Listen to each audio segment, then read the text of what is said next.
Au lendemain du génocide de 1994 au Rwanda, les Pays-Bas ont compté parmi les premiers pays qui ont répondu aux appels humanitaires internationaux pour aider le Rwanda à surmonter une crise post-catastrophe sans précédent. Comme de nombreux autres acteurs internationaux sur le terrain à l'époque, les Pays-Bas, par le biais d'une aide bilatérale directe et par le biais de mécanismes de soutien multilatéraux, ont engagé d'énormes ressources pour aider le Rwanda à renaître de ses cendres. C'était la période de mise en œuvre des programmes d'aide d'urgence. La décision du gouvernement néerlandais d'une intervention humanitaire rapide doit être louée. Les Rwandais avaient un besoin urgent de soutien après avoir traversé un cauchemar ignoble de génocide. En novembre 2001, des consultations au sein du Parlement néerlandais ont abouti à une décision d'inclure le Rwanda dans le groupe des pays ayant le droit de bénéficier de la coopération néerlandaise régulière pour le support au développement. On peut soutenir que cette décision était essentiellement motivée par la nécessité de reconstruire les institutions vitales d'un pays qui avait perdu la plupart de ses importantes infrastructures socio-économiques pendant le génocide. 2 ans plus tard, en 2003, 4 ONG néerlandaises, Corded, ICCO, Kerkinakti et Novib, ont mené une évaluation nationale conjointe des progrès du développement au Rwanda. Elle a été suivie de la publication de ses conclusions importantes ainsi que de recommandations pratiques indiquant la voie à suivre. Sur la base des remarques générales du rapport, des appels ont été lancés pour exiger l'arrêt de l'aide de la coopération néerlandaise. Il a été recommandé d'arrêter toute aide humanitaire et coopération au développement néerlandaise. Elle n'a pu être reprise qu'à condition d'instaurer une justice équitable, notamment en menant des enquêtes indépendantes sur la disparition de 5 personnes début 2003, parmi lesquelles figuraient des personnalités politiques mises sur liste noire comme opposant au Front patriotique rwandais, FPR, au pouvoir. En outre, il a été suggéré de conditionner la libération de l'aide néerlandaise après des explications crédibles du gouvernement rwandais concernant les allégations d'une équipe de l'ONU mettant en évidence le rôle que le Rwanda avait joué dans l'exploitation illégale et le pillage des ressources naturelles dans la région orientale de la République démocratique du Congo, RDC. Le document conjoint des ONG était un rapport de suivi de 62 pages sur les activités menées au Rwanda au cours de cette période. Il était intitulé « Dites à notre gouvernement qu'il est normal d'être critiqué ». Et il a été publié le 10 février 2003 à La Haye. Le rapport rend compte de manière exhaustive des critères de référence guidant l'exercice d'évaluation ainsi que des recommandations nécessaires à mettre en œuvre afin de rendre l'aide possible dans un contexte propice à un processus de développement efficace. Après 2003, nous sommes obligés de regarder la réalité en face, ont déclaré les ONG dans une déclaration commune présentant le rapport. Comme ce rapport le montrera, l'espace pour le débat politique a presque disparu et un climat de peur, d'abus de pouvoir et d'exclusion domine désormais au Rwanda, ont-ils ajouté. Le rapport a également sonné l'alarme, exhortant le gouvernement donateur néerlandais à être cohérent avec le gouvernement rwandais en remettant constamment en question sa position concernant les violations systématiques des droits de l'homme et autres signaux d'alarme du resserrement du pouvoir politique. Le dialogue doit être plus régulier et plus strict, lit-on dans le rapport comme l'une des recommandations proposées. Sur base des révélations de ce rapport conjoint des ONG néerlandaises, on peut être en droit d'affirmer que le gouvernement néerlandais s'est dès lors engagé dans le financement d'un régime montrant déjà les premiers signes d'un gouvernement à politique oppressive.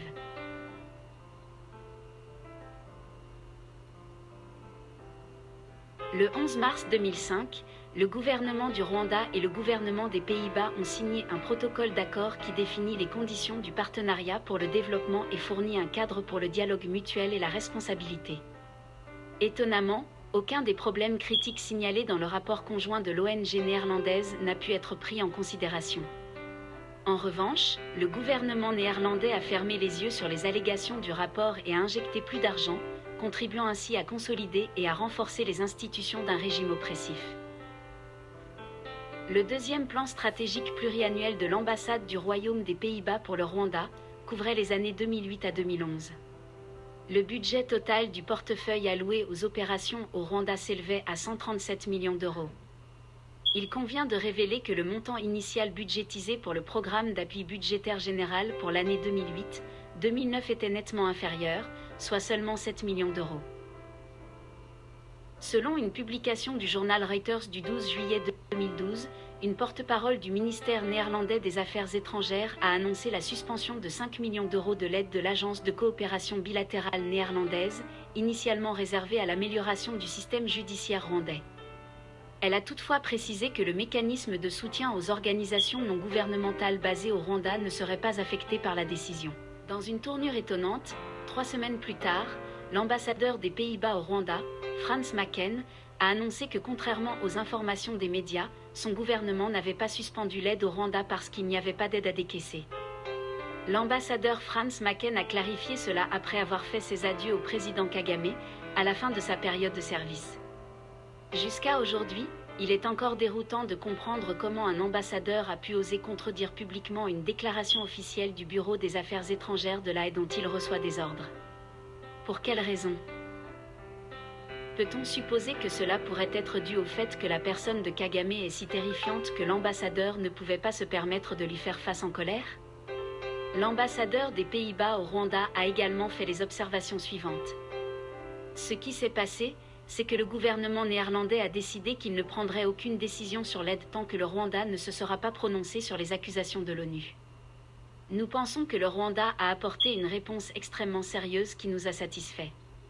Le Rwanda a été sérieux et ouvert à propos de tout et s'est montré désireux de trouver une solution et nous pensons que les choses pourraient changer dans les semaines à venir. De toute évidence, c'était une déclaration tordue. Encore une fois, ce n'était pas vrai non plus, car rien n'a changé. Il ne pouvait y avoir qu'une seule explication plausible. Soit là, elle n'était pas satisfaite de la réponse du Rwanda aux accusations d'alimenter les conflits en RDC, d'exploitation illégale des ressources et de spoliation, comme rapporté par l'ONU, soit il y avait une autre justification. Après que la communauté des donateurs a suspendu à l'unanimité l'aide au Rwanda pour condamner la présence omniprésente du Rwanda en République démocratique du Congo, RDC, le gouvernement néerlandais ne voulait vraisemblablement pas rester le seul gouvernement donateur continuant à fournir un soutien budgétaire à un pays assiégé. À partir de ce moment, l'aide néerlandaise a réactivé le soutien budgétaire sectoriel. Selon le ministère néerlandais de la coopération au développement, le soutien a été rationalisé pour la réhabilitation du secteur de la justice grâce au renforcement des capacités institutionnelles du ministère rwandais de la Justice. Le cadre de renforcement des capacités couvrait à la fois les frais de formation et les frais généraux tels que le paiement des salaires des fonctionnaires. Il s'agissait d'une action stratégique visant à maintenir et à permettre à la capacité locale de rivaliser efficacement avec des secteurs économiques plus rentables.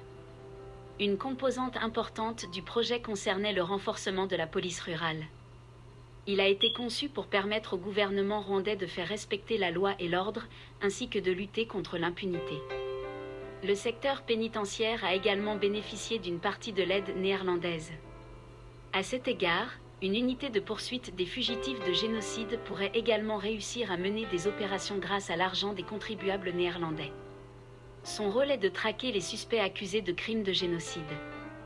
Parallèlement au soutien soutenu du gouvernement néerlandais au Rwanda, de nombreux rapports spéciaux ainsi que des rapports annuels d'organisations internationales des droits de l'homme ont tous été publiés, soulignant tout sans équivoque que les pratiques antidémocratiques et les violations des droits de l'homme devenaient de plus en plus une nouvelle norme établie au Rwanda. Parmi les organisations qui ont tiré la sonnette d'alarme, vous trouverez le Haut-Commissariat des Nations Unies aux droits de l'homme, Human Rights Watch, Amnesty International, Reporters sans frontières, Freedom House, le Comité pour la protection des journalistes et bien d'autres. Les gouvernements de la communauté des donateurs ont été systématiquement informés de ce qui se passait au Rwanda. De plus, les rapports du département d'État américain et du ministère des Affaires étrangères et du Commonwealth du Royaume-Uni sur la situation des droits de l'homme au Rwanda ont également confirmé de manière constante les positions générales des précédents rapports des ONG néerlandaises et dans de nombreux cas, ont apporté de nouvelles informations prétendant à des réalités pires que celles enregistrées précédemment. Plusieurs rapports cohérents ont unanimement souligné les problèmes suivants. Liberté d'expression et des médias quasi inexistants. Espace politique et voix dissidentes systématiquement supprimées. L'abus de pouvoir par les forces de l'ordre est devenu une norme. Peur généralisée dans la population. Manque d'indépendance du pouvoir judiciaire, avec obstruction systématique du système judiciaire par les organes de l'État. Dans la lignée des affirmations précédentes, par exemple le rapport produit par le département d'État américain en 2020 sur l'état des droits de l'homme au Rwanda est assez révélateur. Il se lisait comme suit. Les résultats dans les affaires très médiatisées de génocide, de sécurité et des cas politiquement sensibles semblaient prédéterminés. Certains avocats étaient réticents à travailler sur des affaires politiquement sensibles, craignant le harcèlement et les menaces de la part de représentants du gouvernement, y compris la surveillance de leur communication. Les forces de sécurité de l'État ont continué à contraindre les suspects à avouer leur culpabilité dans des affaires liées à la sécurité. Les juges avaient tendance à accepter les aveux obtenus sous la torture malgré les protestations des accusés et n'ont pas ordonné d'enquête lorsque les accusés ont annoncé avoir été torturés pendant leur procès.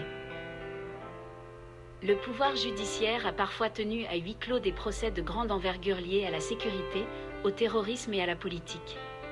Certains avocats de la défense dans ces affaires ont signalé des irrégularités et se sont plaints que les juges avaient tendance à ignorer les droits des accusés lorsque les audiences n'étaient pas publiques. Certains dirigeants de l'opposition et critiques du gouvernement ont été inculpés d'accusations largement appliquées d'incitation au génocide, de négationnisme du génocide, d'incitation à l'insurrection ou à la rébellion, ou de tentative de renversement du gouvernement. L'année précédente, en 2019, le rapport du département d'État américain sur les droits de l'homme avait publié la déclaration implacable suivante. Les forces de sécurité rwandaises arrêtaient et détenaient régulièrement des personnes arbitrairement et sans procédure régulière. La loi prévoit le droit des personnes de contester devant les tribunaux la légalité de leur arrestation ou de leur détention, cependant, peu ont été jugés et il n'y a eu aucun rapport faisant état de détenus ayant réussi à obtenir une libération rapide ou une indemnisation pour détention illégale. Ensuite, chaque rapport produit chaque année à partir de 2013 a ajouté des détails horribles qui sont à la fois choquants et douloureux à lire. En ce qui concerne plus particulièrement les allégations de procès inéquitables, avec des accusations à motivation politique, Amnesty International les a abondamment rapportées dans le cadre des rapports annuels de l'organisation depuis 2000. À cette fin, une base de données d'informations ingénieuses est facilement disponible pour consultation publique. Cependant, je ne recommanderais à personne ayant un cœur extrêmement sensible de les lire car leurs révélations sont péniblement répugnantes. En comparant au hasard, l'un des rapports les plus récents avec le rapport du début des années 2000 compilé par les 4 ONG néerlandaises, appelant à la fin du soutien au Rwanda en raison de violations des droits humains, vous réalisez simplement que le niveau des violations des droits humains au Rwanda a augmenté de façon exponentielle depuis cette année-là. De plus, dans de nombreux cas, les méthodes utilisées à la fois pour cacher et dissimuler les malversations sont également de plus en plus sophistiquées. L'une des méthodes utilisées comprend l'utilisation incessante de la terreur, terroriser et emprisonner les opposants politiques sur base de revendications fabriquées, dont la plupart se présentent sous la forme d'accusations à motivation politique. Par exemple, au cours des 3 dernières élections présidentielles, tenues en 2003, 2010 et 2017, pour chaque campagne présidentielle remportée par le président sortant Paul Kagame, la plupart des candidats à la présidentielle ont été arrêtés ou incarcérés. Par ailleurs, le chef du parti politique d'opposition serait décapité. L'arrestation du docteur Théoneste Niyiteka en 2003, Victoire Ingabire Umuhoza en 2010 et Diane Rwigara en 2017 restent les exemples les plus marquants de répression politique dans l'histoire du Rwanda. C'est dans cette optique qu'André Kagwa-Rwisereka a été décapité en 2010. Pour aggraver les choses, les cas d'assassinat, de disparition et d'enlèvement d'opposants politiques tant à l'intérieur qu'à l'extérieur du Rwanda ont considérablement augmenté.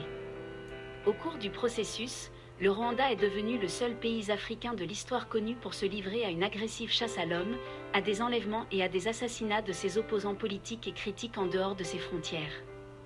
En conséquence, des cas d'assassinat et de tentatives d'assassinat ont été enregistrés en Ouganda, au Kenya, en Afrique du Sud, au Mozambique, au Cameroun, en Belgique et au Royaume-Uni. De même, des situations d'enlèvement ont été enregistrées en Ouganda, en Zambie, aux Émirats arabes unis, au Kenya, au Mozambique et aux Comores. Heureusement, la majorité des opérations d'enlèvement, d'assassinat et de tentatives d'assassinat, que ce soit au Rwanda ou à l'extérieur, ont été bien enregistrées et publiées et diffusées ouvertement pour le grand public.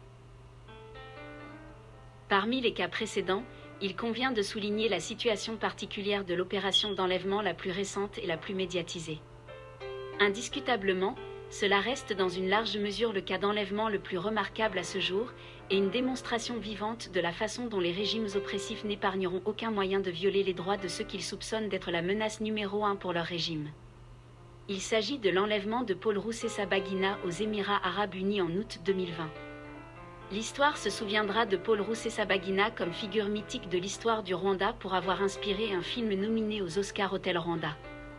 En fait, le récit du film Hotel Rwanda est basé sur ces événements réels lorsqu'il était directeur par intérim d'un hôtel au Rwanda lorsque le génocide d'avril 1994 a eu lieu. À cette époque, l'hôtel abritait un groupe de Rwandais en majorité Tutsi qui s'étaient réfugiés à l'intérieur de l'enceinte de l'hôtel. Le film raconte ses actions héroïques pour sauver la vie de familles Tutsi à l'intérieur de l'hôtel dont il était responsable. Puis, un jour fatidique, il a été piégé, enlevé aux Émirats arabes unis et ensuite ramené de force au Rwanda sans se rendre compte de ce qui se passait.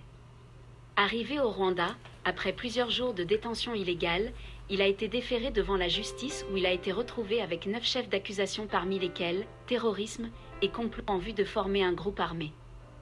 Une fois que Paul Rusesabagina a été placé en garde à vue par la police rwandaise, Paul Kagame, le président du Rwanda, s'est empressé de condamner publiquement Paul Rusesabagina, alléguant qu'il était effectivement coupable des charges retenues contre lui. N'était-ce pas une démonstration flagrante d'obstruction à la justice ? En fait, avec une telle déclaration, on peut facilement affirmer qu'ils ont effectivement effacé son droit d'être présumé innocent. Le ministre rwandais de la Justice, Johnston Busingye, a admis dans une interview à Al Jazeera en février 2021 que le gouvernement avait payé le jet privé utilisé pour effectuer les opérations d'enlèvement. Rappelons que Kigali a organisé son enlèvement après que le mandat d'arrêt international émis contre lui eût été ignoré tant par les autorités belges qu'américaines. Il avait été rejeté parce qu'il manquait de substance et portait plutôt la marque d'une motivation politique. Après un certain nombre d'audiences judiciaires, Rusesabagina a annoncé qu'il n'assisterait à aucun procès à l'avenir, expliquant qu'il ne pouvait en aucun cas attendre une justice équitable de la procédure judiciaire. Ses avocats internationaux se sont vus interdire de venir au Rwanda et le seul qui a été autorisé à entrer a été expulsé quelques jours après son arrivée.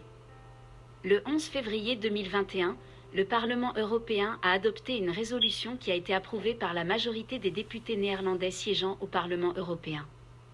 Il comportait 15 points qui résument le positionnement du Parlement européen sur le sujet précité au Rwanda. Parmi les résolutions adoptées, on pouvait lire: le Parlement européen condamne la disparition forcée, la restitution illégale et la détention secrète de Paul Rusesabagina. Exhorte les autorités rwandaises à assurer la séparation des pouvoirs administratifs, législatifs et judiciaires. Le 20 septembre 2021, Paul Rusesabagina a été condamné à 25 ans de prison ferme. En réponse à la condamnation judiciaire rwandaise de Rusesabagina, le Parlement européen a adopté une nouvelle résolution le 5 octobre 2021. Comme la précédente résolution adoptée en février dernier, elle a également été approuvée par la majorité des députés néerlandais siégeant au Parlement européen. Au total, 15 points ont été formulés pour résumer le positionnement du Parlement européen sur l'affaire Rusesabagina dans le cadre de l'appel général lancé au gouvernement rwandais, pour assainir son espace politique et son système judiciaire en garantissant les droits humains fondamentaux. Certaines parties des résolutions formulées se lisent comme suit. Le Parlement européen condamne fermement l'arrestation, la détention illégale et la condamnation de Rusesabagina, qui violent les normes internationales et locales. Considère le cas de Paul Rusesabagina comme un élément d'une politique rwandaise largement axée sur la réduction au silence des personnes critiques envers le régime. Demande la libération immédiate et inconditionnelle de Rusesabagina et la libération immédiate du reste des autres prisonniers d'opinion.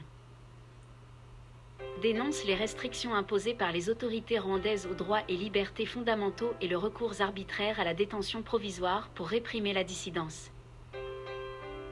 Déplore la situation générale des droits de l'homme au Rwanda et en particulier la persécution ciblée des voix dissidentes et la fermeture de l'espace démocratique. Profondément préoccupé par l'utilisation du système de justice pénale d'une manière qui érode la confiance dans le pouvoir judiciaire. Parmi les nombreux cas existants relatifs aux restrictions de l'espace politique et à l'oppression des critiques, un cas politique particulièrement virulent qui est en outre étroitement lié aux Pays-Bas, mérite d'être partagée avec vous. Il s'agit de Madame Victoire Ingabire Umuoza, qui est une femme rwandaise vivant aux Pays-Bas avant de décider de tout laisser derrière elle, y compris sa famille, sa carrière et ses richesses, et de retourner au Rwanda en janvier 2010. Elle entendait s'impliquer dans la transformation politique de son pays. Une fois dans le pays, elle a suivi toutes les formalités requises pour l'enregistrement d'un parti politique. Elle prévoyait de se présenter aux élections présidentielles de 2010. Ses rêves ont été instantanément déjoués car elle a ensuite été arrêtée et emprisonnée. En septembre 2012, Madame Umuoza en prison a été désignée par le Parlement européen comme bénéficiaire du prix Sakharov pour la liberté de penser. Elle a ensuite été condamnée à 8 ans de prison. Daniel Beckel, directeur de Human Rights Watch Africa à l'époque, a fait les remarques suivantes. Les tribunaux ne devraient pas être utilisés à de telles fins politiques. Avant d'ajouter, plusieurs facteurs nous amènent à conclure qu'Ingabire n'a pas bénéficié d'un procès équitable.